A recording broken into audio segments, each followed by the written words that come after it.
দিলাম।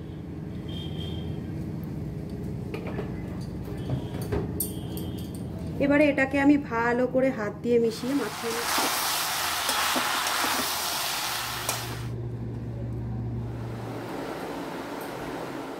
আবার আসছি তোমাদের সামনে লাঞ্চ নিয়ে। গুড মর্নিং বন্ধুরা, তোমরা সবাই কেমন আছো? আশা করছি ভালোই আছো। আমিও কিন্তু খুব ভালো আছি। শিপ্রাস লাইফে তোমাদের সবাইকে স্বাগত জানিয়ে শুরু করছি আজকের ব্লগ। সকালবেলায় রান্নাঘরে তো চলে এসেছি, সেটা তোমাদের দেখালাম। এই দেখো আমার দুই কন্যা রেডি। একজন স্কুলে যাবে বলে খাওয়া দাওয়া শুরু হয়েছে এদিকে, আর আরেকজন কিন্তু এই যে কলেজ যাবে বেরোচ্ছে। এদিকে আমি রান্নাটাও বসিয়ে দিয়েছিলাম সকালবেলায় একটুখানি। সকালবেলায় একটু এই যে ভাত করে নিয়েছি, সেদ্ধ ভাত। আর এদিকে রয়েছে দেখো মুসুরির ডাল সেদ্ধ। আর এদিকে একটু ডিম সেদ্ধও করে নিয়েছি, ওদের ডিম সেদ্ধ দিলাম আর ডাল সেদ্ধ ভাত ওরা খেলো। আর এখানে কিন্তু আবার ভাত বসে গেছে। এটা দুপুরের ভাত হবে। আর সকালে কিন্তু ছোট্ট একটা গামলায় অল্প করেই করে নিয়েছি। কিছু বললি?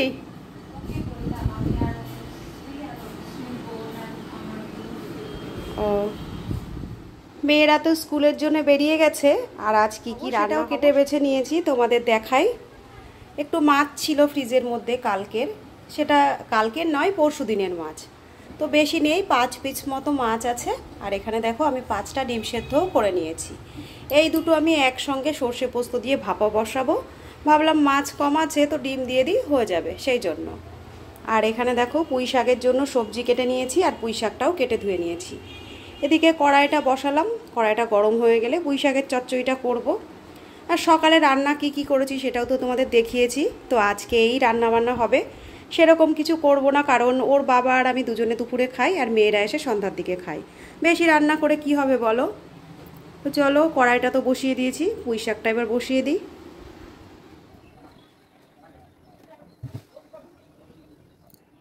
একটু তেজপাতা, একটু শুকনো লঙ্কা আর একটু 5 ফোড়ন আমি দিয়ে বসিয়ে দিচ্ছি।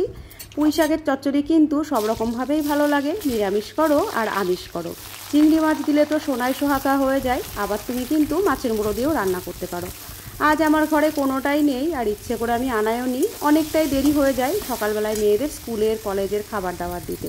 তারপরে কাটা বাটা সেরে রান্না করা অনেকটাই লেট প্রত্যেক দিনই হয়, আমি প্রত্যেক দিনই কিন্তু তোমাদের বলি। তো আজ নিরামিষভাবেই হচ্ছে। এখানে আমি একটু আদা দিয়ে দিলাম। ছোটোবেলায় মাকে দেখতাম এই আদাটুকুও দিত না, জানো তো।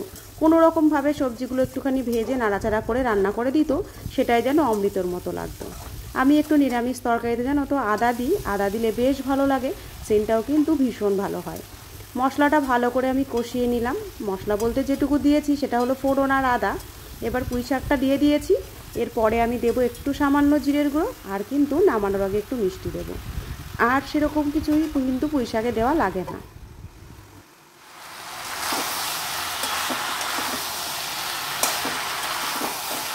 সবজিটা খুব সুন্দরভাবে কষিয়ে নিয়েছি, নিয়ে কিন্তু একটু জিরের গুঁড়ো দিয়ে দিলাম।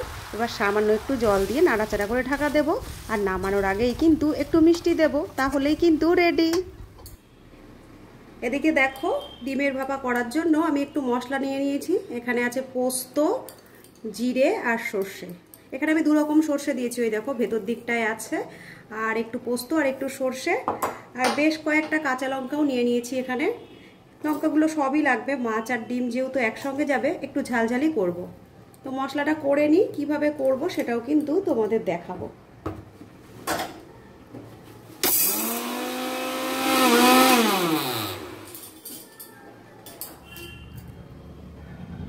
ডিমের মশলাটা তো করব বললাম, মশলা করতে গিয়ে দেখো আমি এদিকে কি কাণ্ডটাই না ঘটালাম। মিক্সির এই সুইচটা দেওয়া ছিল, আমি মশলাগুলো সবের ভেতরে দিয়েছি, দিয়ে কিন্তু মিক্সির মেশিনটা আমি সরাতে গেছি। এই সুইচটা কি করে চাপ পড়ে গেছে দেখো। যতটা পরিমাণ সর্ষে পোস্ত আমি নিয়েছি একটুও নেই ভেতরে, পুরোটা দেখো চারিদিকে হয়ে গেছে। এই দেখো পুরো ঘরের ভেতরে, এই দেখো পুরো ঘর বারান্দা সমস্তটা ছিটিয়ে গেছে। আমি কিছুটা ঝাড় দিয়ে নিয়ে এলাম, ভাবলাম যে কি হলো কি ঘটলো আমাদের জীবনে কি হয় সেটা একটু তোমাদের কাছে শেয়ারও করি। 1 ফোঁটা সর্ষে পোস্ত নেই, আমাকে আবার নতুন করে দিতে হবে, দেওয়ার পরে কিন্তু রান্না করতে হবে। এই দেখো যতগুলো কাঁচা লঙ্কা দিয়েছিলাম সবটাই কিন্তু নিচে ছড়িয়ে ছিটিয়ে রয়েছে। তো সবাই বলে রান্না খাওয়া ছাড়া আমাদের আর কোনো কাজ নেই, রান্না করাটা মনে করে সবাই কিন্তু খুব সোজা। তা আসলে নয়, আমাদের কিন্তু রান্নাঘরে প্রচুর খাটাখাটনি করতে হয় সারাটা দিন। তো এগুলো আবার গুছিয়ে নিই, গুছিয়ে নিয়ে এই রান্নাটা তোমাদের কাছে ভাবলাম শেয়ার করব। তো করব তো অবশ্যই, সঙ্গে থেকো আর দেখতে থেকো আমার পুরো ভিডিওটা। ডিমের মশলাটা দেখো আমি রেডি করে নিয়ে চলে এসেছি। ওদিকে মশলাটা ছিটে গেল, সেটা তো তোমাদের দেখালাম, সেই কারণে কিন্তু মশলাটা আবার নতুন করে করলাম সেটাও দেখাতে পারিনি। আর এদিকে পুঁই শাকের তরকারিটাও আমি নামিয়ে নিয়েছি, সেটা দেখাতে পারিনি। তো এখানে মাছ আর ডিমটা আমি একসঙ্গে রান্না করব। তোমরা হয়তো ভাবছো যে একসঙ্গে কি হয়, কখনো কখনো আমরা ঘরে এইভাবে করে থাকি অল্প মাছ বা অল্প ডিম থাকলে, তো সেই জন্যই আজও করে নিচ্ছি, সেটাই কিন্তু তোমাদের কাছে শেয়ার করছি। কি কি দিয়ে রান্না করব সেগুলো সবই তোমাদের একে একে দেখাবো। তো দেখো কি কি আমি দিই আর কিভাবে রান্না করি।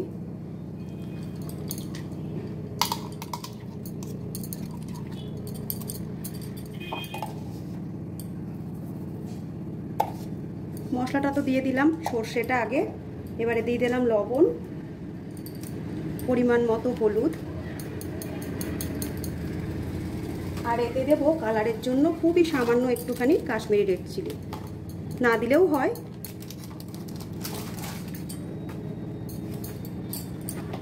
ফাইনালি আর যেটা লাগবে সেটা হলো বেশ কিছুটা পরিমাণ সর্ষের তেল।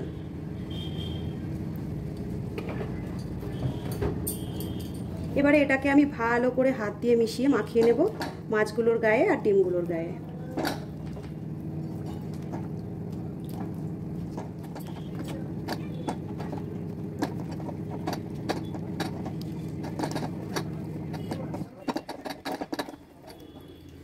পুরো মশলাটা আমি সুন্দর করে মাখিয়ে নিয়েছি মাছগুলোর আর ডিমগুলোর গায়ে।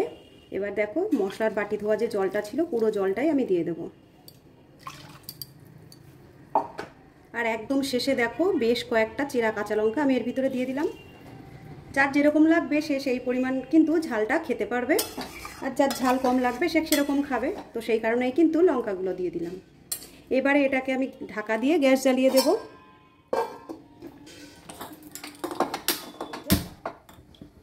মিডিয়াম স্টিমে মিনিট 15 মতো ফুটিয়ে নেব, তারপরে কিন্তু নামিয়ে দেব। মাছ আর ডিম দিয়ে যে রান্নাটা আমি করব সেটা কিভাবে করব, কিভাবে করলাম সবটাই তোমাদের দেখিয়ে দিয়েছি, দিয়ে কিন্তু গ্যাসে বসিয়ে দিয়েছি। গ্যাসে বসানোর পরে ভাবলাম বসে থেকে কি আর করব, সকাল থেকে তো এমনি আমি আজকে অনেকটাই কাজ বাড়িয়ে নিয়েছি। দেখলে তো তোমরা মশলা করতে গিয়ে মশলাটা সারা ঘরে ছিটে একাকার হয়ে গেছে। আর আজ কিন্তু সকালবেলায় ঘরটা মোছা ছিল, আমাকে আবার নতুন করে ঘরটা পরিষ্কার করতে হয়েছে। সেই কারণেই কিন্তু তরকারিটা একদিকে বসিয়ে আর একদিকে আমি বাসনগুলো সব ধুয়ে নিলাম। এদিকে রান্নাটাও হয়ে গেল আর ওদিকে বাসন মাজাটাও কিন্তু আমার হয়ে গেল। খুবই সিম্পল আর খুবই সাধারণভাবে এই মাছটা আমি রান্না করেছি, আর আজকে তোমাদের কাছে কিন্তু শেয়ারও করলাম যে কি কি দিলাম আর কেমনভাবে রান্না করলাম।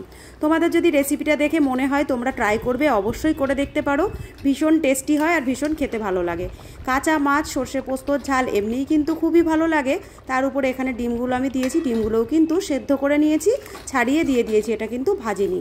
তো এখানে আর সেরকম কোনো খাটাখাটনির কিচ্ছু নয়, নামানোর পরে লাস্টে একটুখানি কাঁচা তেল দিলেই রেডি।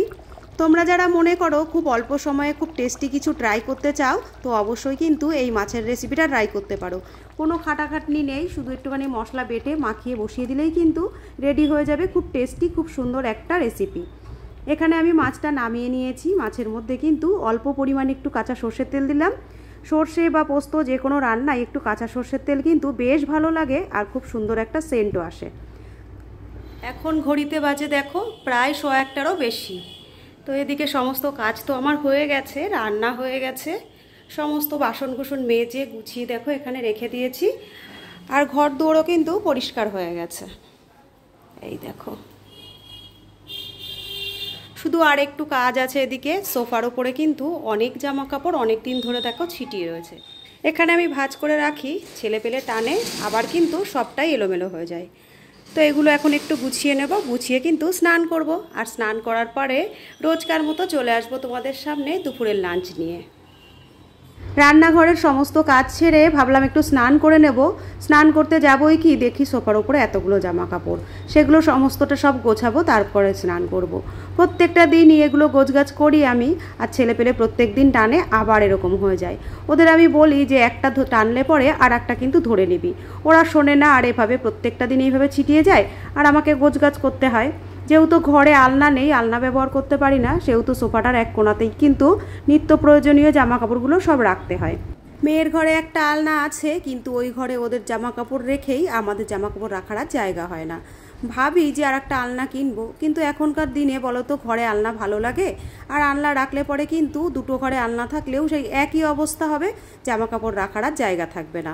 জামা কাপড় যত রাখার জায়গা হয় তত কিন্তু কেনা হয়, আর এখনকার দিনে একটা জামা কাপড় কেউ বেশি দিন পরেও না। সে যাই হোক, আমি দুদিন দুই জায়গায় গেছি, শাড়িগুলো কিন্তু এনে একটু রোদে দিয়ে সেভাবেই রেখে দিয়েছিলাম। এখানে দেখো লাল শাড়িটা, যেটা পরে আমি কালকে আমার বান্ধবীর সাথে গেছিলাম, আর আগের দিন যে লাল পেরে শাড়িটা পরে পুজো করেছিলাম সেটাও কিন্তু ঘরে রাখা ছিল। এগুলো আমি ভাঁজ করলাম। এখন কে ভাঁজ করবে বলো, আমি ছাড়া তো কেউ করারও নেই। সে যাই হোক, এখানের গোছগাছটা তো হয়ে গেল। স্নান করে নিয়েছি একবারে, নিয়ে দেখো ছাদে চলে এসেছি। ছাদে আজকে রোদ্দুর সেরকম নেই, কখনো রোদ্দুর উঠছে আবার কখনো কিন্তু চলে যাচ্ছে। তো ভাবলাম ছাদে দিলে শুকাবে তাড়াতাড়ি, সেই কারণে কিন্তু জামা কাপড়গুলো ছাদে নিয়ে এসেছি।